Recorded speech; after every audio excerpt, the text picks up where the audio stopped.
வணக்கம். முனைவர் கௌ பெருமாள், தமிழ்துறை பேராசிரியர், சிந்தி கல்லூரி. டிஎன்பிஎஸ்சி, டிஆர்பி போன்ற அரசு போட்டித் தேர்விற்கு தொடர்ந்து வழிகாட்டி வருகிறேன்.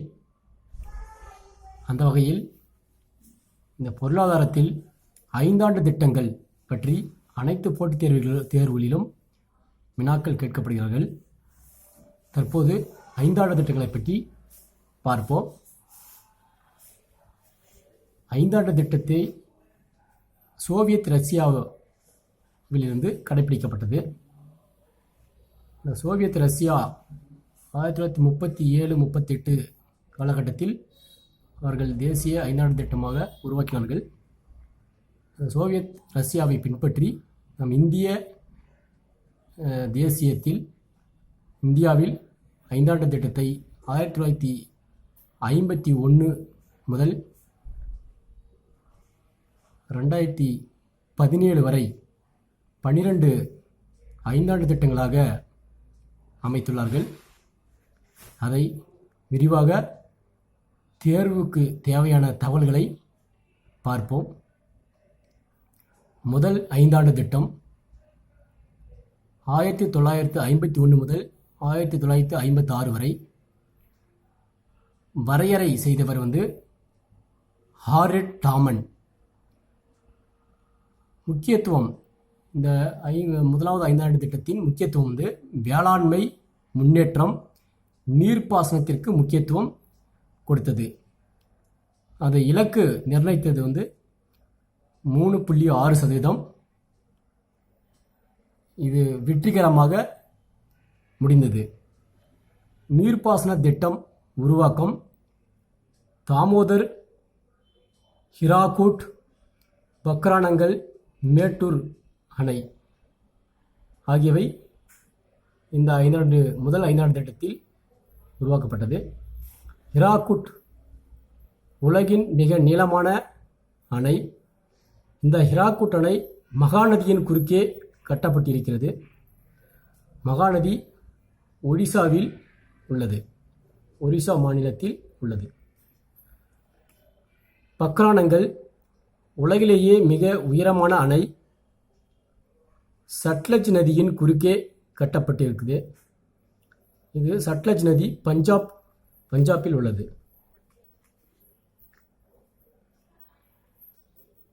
அதாவது இந்தியாவில் இருக்கக்கூடிய 5 கல்வி நிறுவனங்களில் முக்கியமானவை இந்த முதலாம் 5 ஆண்டு திட்டத்தில் உருவாக்கப்பட்டது. முதல் ஐஐடி காரக்பூர், மேற்கு வங்காளம் 1951ஆம் ஆண்டு தோற்றுவிக்கப்பட்டது. இரண்டாம் 5 ஆண்டு திட்டம் காலம் 1956-1961. வரையறை பிசி மகளனோபிஸ். மருத்துவம், தொழிற்சாலை முக்கியத்துவம் தொழிற்சாலை, கனரக தொழிற்சாலை, இதற்காக முக்கியத்துவம் கொடுக்கப்பட்டது. இலக்கு 4.1%. இது வெற்றிகரமாக முடிந்தது. இரண்டாம் 5 ஆண்டு திட்டம் வெற்றிகரமாக முடிந்தது. இரும்பு ஆலைகள் உருவாக்கம் பிலாய், சத்தீஸ்கர், ரஷ்யா உதவி செய்தது. பொக்காரோ ஜார்க்கண்ட் மாநிலத்தில் இருக்குது, ரஷ்யா உதவி செஞ்சது. ரூர்கேலா ஒடிசா மாநிலத்தில் உள்ளது, ஜெர்மனி உதவி செஞ்சது. துர்காப்பூர் மேற்கு வங்காளத்தில் உள்ளது, இங்கிலாந்து உதவி செஞ்சது. அணு ஆராய்ச்சி நிலையம் உருவாக்கம் 1957 ஹோமி ஜஹாங்கீர் பாபா தலைமையில் நிறைவேற்றப்பட்டது. இந்த இரண்டாம் 5 ஆண்டு திட்டம் வெற்றிகரமாக முடிந்தது. மூன்றாம் 5 ஆண்டு திட்டம் 1961 to 1966 வரை. வரையறை காட்கில் திட்டம். முக்கியத்துவம்னா சுய முன்னேற்றம், சுதந்திரமான பொருளாதாரம். இலக்கு 5.6%. இந்தியா சீனா போர் 1962 நடைபெற்றது. இந்தியா பாகிஸ்தான் போர் 1965 நடைபெற்றது. இதனால் இந்த மூன்றாவது ஐந்தாண்டு திட்டம் தோல்வியில் முடிந்தது. வேளாண்மை தொழில்துறை இரண்டிற்கும் முக்கியத்துவம் கொடுக்கப்பட்டது. வேளாண்மை மற்றும் தொழில்துறைக்கு முக்கியத்துவம் கொடுக்கப்பட்டது.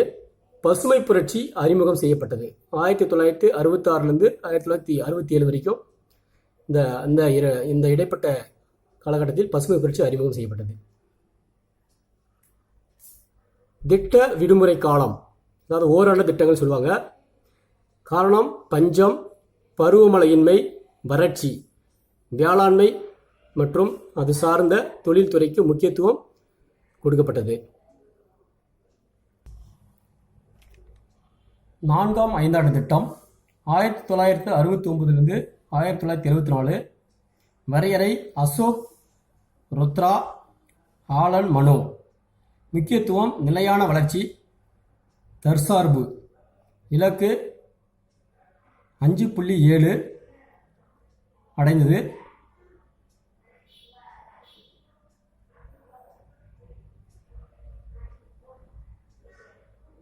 %3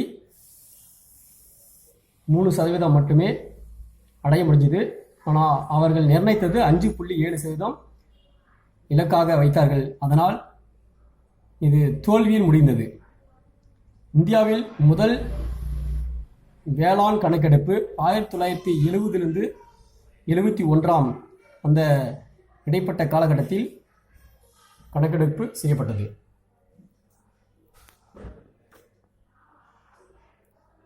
வெண்மை புரட்சி, வங்காள தேச சுதந்திரம் 1971.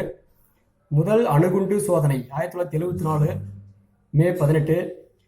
ராஜஸ்தான் மாநிலம் பொக்ரான். ஆபரேஷன் பெயர் சிரிக்கும் புத்தர் என்ற பெயரில் வைத்தார்கள். வங்கிகள் தேசிய மயமாக்கல் 1969 14 வங்கிகள் தேசியமயமாக்கப்பட்டன. இந்த 4ஆம் ஐந்தாண்டு திட்டம் தோல்வியில் முடிந்தது. 5வது ஐந்தாண்டு திட்டம் 1974 1979 வரைக்கும். வரையறை டிபி தார். முக்கியத்துவம் சுரங்க தொழில் மற்றும் வேளாண்மை தொழில். இந்த இரண்டு தொழிலுக்கும் முக்கியத்துவம் தரப்பட்டது. இலக்கு 4.8%. இத்திட்டம் வெற்றிகரமாக முடிந்தது. இத்திட்டம் 1978 ஓராண்டுக்கு முன்பே கைவிடப்பட்டது.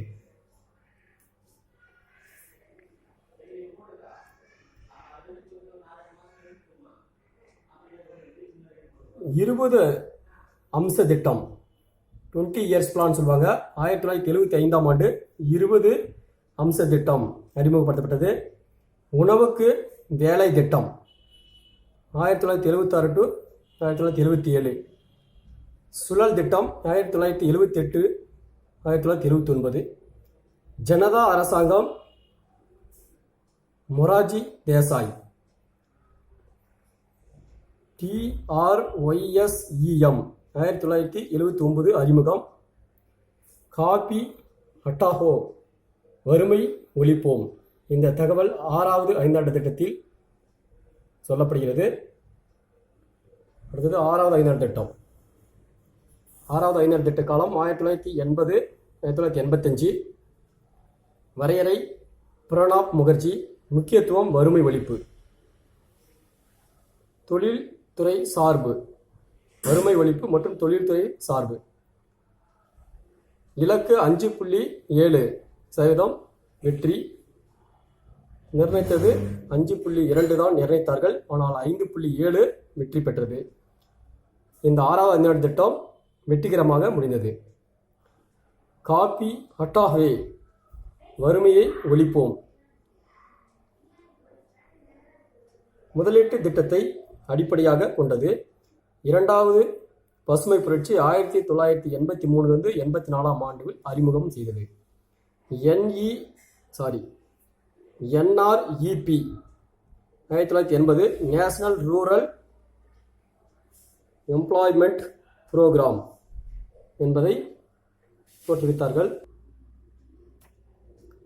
IRDP 1980 integrated rural development program.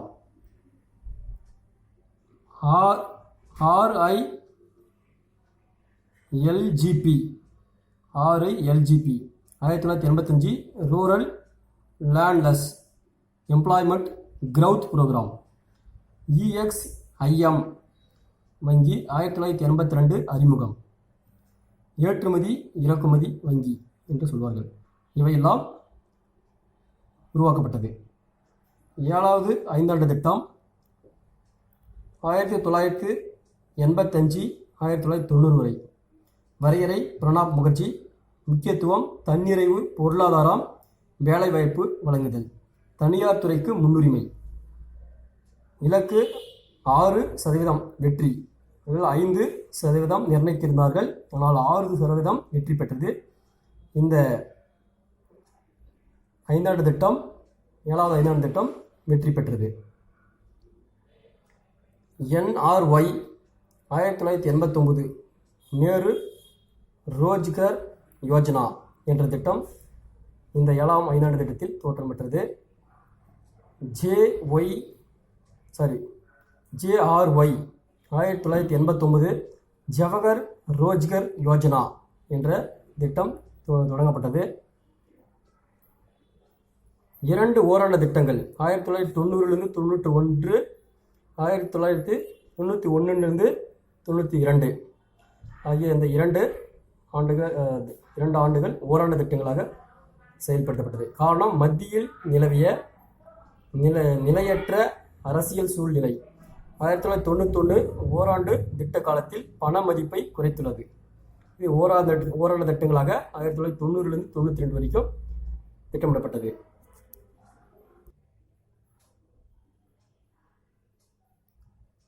8ஆம் ஐந்தாண்டு திட்டம்.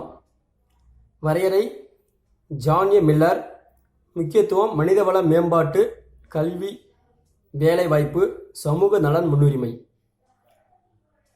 இலக்கு 5.6 நிர்ணயித்தது, ஆனால் 6.8% வெற்றி பெற்றது. இந்த 8ஆம் ஐந்தாண்டு திட்டம் வெற்றிகரமாக முடிந்தது. ராவ் மோகன் திட்டம் என்று அழைப்பர். இந்த 8ஆம் ஐந்தாண்டு திட்டத்தை ராவ் மோகன் திட்டம் என்று அழைப்பர். புதிய பொருளாதார கொள்கை அறிமுகம். 1995 இந்தியா WTO-வில் உறுப்பினரானது.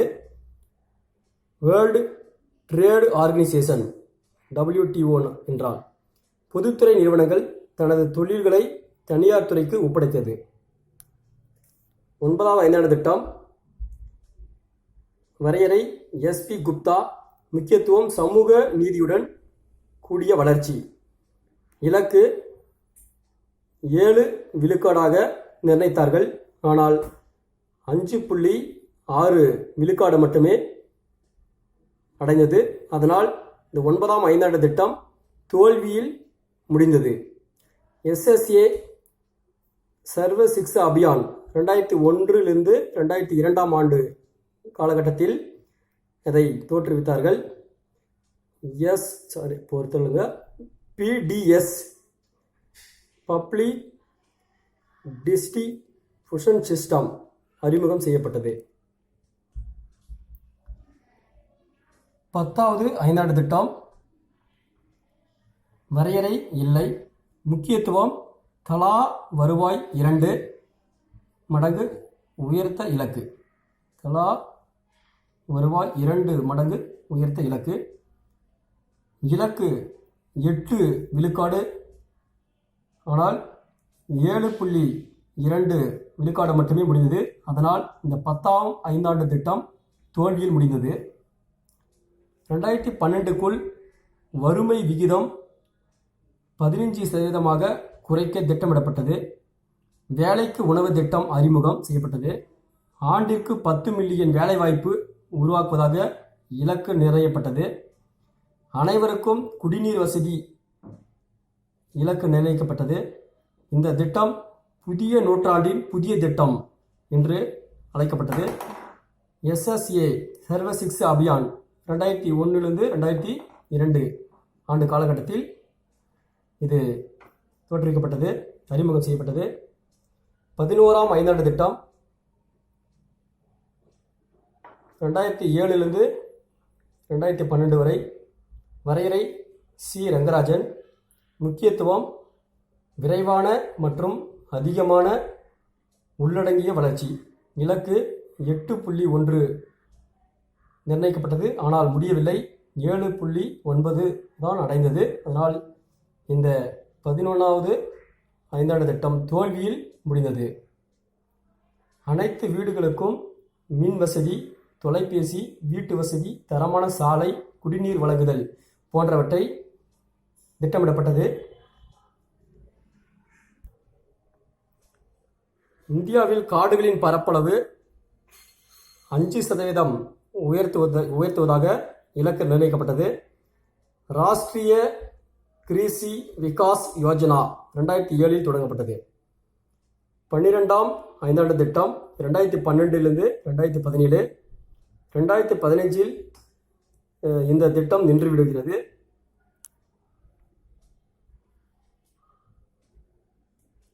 முழுமையடையாக நின்றுவிட்டது. நிதி ஆயோக் என்ற திட்டத்தை கொண்டு வந்துள்ளது. ஜனவரி 1 2015 அன்று நிதி ஆயோக் தோற்றுவிக்கப்பட்டது. முக்கியத்துவம் விரிவான அதிகமான உள்ளடங்கிய நிலையான வளர்ச்சி. இலக்கு 8.8 விழுக்காடு நிறைவடையவில்லை. உயர்கல்விக்கு முக்கியத்துவம். விவசாயம் அல்லாத துறைகளில் 5 கோடி புதிய வேலைவாய்ப்பு உருவாக்குதல். ஆண் பெண் விகிதம் 1000க்கு 950 என மாற்றுதல் இலக்கு. சேவைத்துறையில் 10 விழுக்காடு இலக்கு. பொருளாதார வளர்ச்சியில் வீதம் 9 விழுக்காடு இலக்கு. விவசாயத்துறைக்கு இலக்கு 4.7 நிர்ணயம் செய்யப்பட்டது. 1951 தொடங்கி 2017 இந்த 12 ஐந்தாண்டு திட்டங்கள் மற்றும் இடைப்பட்ட ஓராண்டு திட்டங்கள் அனைத்தும் இங்கே அரசு போட்டித் தேர்வில் கேட்கப்படும் அளவிற்கு இங்கே சொல்லப்பட்டன. இதை பயன்படுத்தி வெற்றிகரமாக அரசு வேலை பெறுமாறு கேட்டு வாழ்த்தி விடைபெறுகிறேன். நன்றி, வணக்கம்.